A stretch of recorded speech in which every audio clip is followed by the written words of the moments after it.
Hi to all అండి. మీ partner విషయంలో మీకు ఈరోజు ఏంజెల్స్ ఇచ్చే గైడెన్స్ ఏమిటో చూద్దామండి. మీకు పాజిటివ్‌గా రావాలని యూనివర్స్ అయితే హార్ట్‌ఫుల్‌గా కోరుకుంటున్నాను. వాకింగ్ అవే మీరు అంటే ఒకే దగ్గర ఒక స్టబర్న్ పర్సన్ లాగా ఉండకుండా మీ ప్రయత్నం అంటూ మీరు చేయండి. మీరు ముందుకైతే వెళ్ళండి. మీరు అంటే పర్సన్ విషయంలోనా, కెరీర్ విషయంలోనా కానీ ముందుకైతే వెళ్ళండి అని మీకు యూనివర్స్ అయితే సమాధానం చెప్తూ ఉంది. ఇన్ ద నియర్ ఫ్యూచర్ రాబోయే రోజులైతే మంచి రోజులైతే రాబోతూ ఉన్నాయండి మీకు.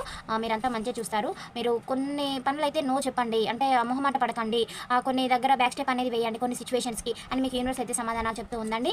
ఇంప్రూవ్ హెల్త్, మీ హెల్త్ పైన మీరు ఫోకస్ అనేది పెట్టుకోవట్లేదని మీకు యూనివర్స్ అయితే సమాధానాలు చెప్తుందండి. బిగ్ హ్యాపీ చేంజెస్ మీ లైఫ్లో చాలా పెద్ద మార్పులు అనేటివి అయితే రాబోతూ ఉన్నాయి. అవి చాలా సంతోషకరంగా అయితే ఉంటాయి. అవి మీరు జరుగుతాయని కూడా ఎక్స్పెక్ట్ చేయరండి. అలాంటివి అయితే మీరు చూడబోతూ ఉన్నారు. There is something better. మీ లైఫ్ అనేది సంథింగ్ బెటర్గా అయితే మారబోతుందని కూడా మీకు యూనివర్స్ నుంచి సమాధానాలు అయితే రావడం అయితే జరిగింది. ఈ పాయింట్స్ రెజినేట్ అయిన వాళ్ళు రిసీవ్ చేసుకోండి. రెజినేట్ కాని వాళ్ళు లీవ్ చేయండి. పాజిటివిటీని క్లైమ్ చేసుకోండి. ఛానల్ని లైక్ చేయడం, సబ్స్క్రైబ్ చేయడం అయితే మర్చిపోవద్దు. Thank you for watch. Next వీడియోలో కలుసుకుందాం. బాయ్, సీ యూ అండి.